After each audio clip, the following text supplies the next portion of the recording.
Rocket থেকে কিন্তু বিকাশে টাকা পাঠানো যায়। শুনে অবাক লাগলো তাই না? অবাক লাগলেও এটাই সত্য।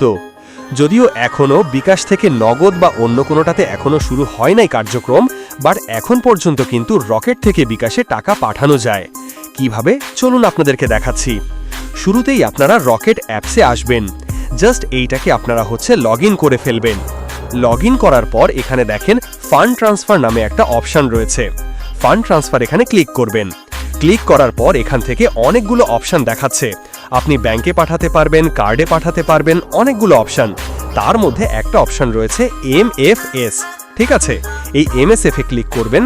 ক্লিক করার পর এখান থেকে সিলেক্ট MSF এখানে ক্লিক দেওয়ার পর এই যে বিকাশটা আপনি সিলেক্ট করেন, সিলেক্ট করার পর এখান থেকে আপনি বিকাশে যে নাম্বারে টাকাটা পাঠাতে চাচ্ছেন সেই নাম্বারটা সিলেক্ট করেন। আমি যে নাম্বারে পাঠাবো সেই নাম্বারটা দিয়ে দিচ্ছি। ওকে, নাম্বারটা দিয়ে দিলাম। এখন রেফারেন্স আপনি দিলে দিতেও পারেন, না দিলে নাও দিতে পারেন। ধরেন আমি 50 টাকা পাঠিয়ে জাস্ট আপনাদেরকে বোঝানোর সুবিধার্থে দেখাচ্ছি জিনিসটা। এই যে দেখেন আমি 50 টাকা দিয়ে দিয়েছি। ঠিক আছে, আপনি যে পরিমাণ অ্যামাউন্ট পাঠাতে চান সেটা এখানে বসিয়ে দিবেন। তারপর আমি নেক্সটে ক্লিক করছি। এখন জাস্ট আমাকে এখানে পিনটা দিতে হবে।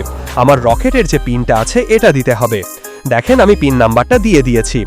এখন এই যে মাঝখানে যে অংশটা আছে রকেটের লোগোটা, এটার উপর জাস্ট একটু চাপ দিয়ে ধরে রাখবো। একটু ওয়েট করি, দেখতে পারবেন আপনারা, নিজেরাই দেখতে পারবেন যে চলে গিয়েছে। এই যে দেখেন অলরেডি কিন্তু ট্রান্সফার হয়ে গেছে। রিসিভে যদি ক্লিক দেই তাহলে আমরা এখানে রিসিভ পাবো। এই যে দেখেন ফান্ড ট্রান্সফার আমার 50 টাকা কিন্তু এখন বিকাশে চলে গিয়েছে। বিশ্বাস না হলে আমি আপনাদেরকে একটু প্রুফ করে দেখাই যে আসলে বিকাশে 50 টাকা আসছে কিনা। এই যে দেখেন অলরেডি কিন্তু আমি বিকাশে রয়েছি। সো এখন যদি আমি ইনবক্সে যাই, লেনদেন সমূহ দেখি, তাহলে দেখেন এই যে দেখতে পাচ্ছেন আপনারা MFS থেকে আমরা কত টাকা পেয়ে 50 টাকা। তার মানে আমি এখন রকেট থেকে টাকা বিকাশে আনতে পারছি।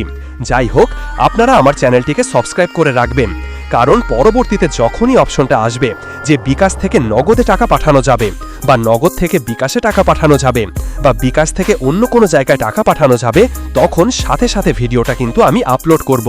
সো চ্যানেলটাকে সাবস্ক্রাইব করে নোটিফিকেশনটা অন করে রাখবেন। ভিডিওটা আর বড় করছি না, আজকের মতো এখানেই শেষ করছি। দেখা হচ্ছে নতুন কোনো ভিডিওতে। আল্লাহ হাফেজ।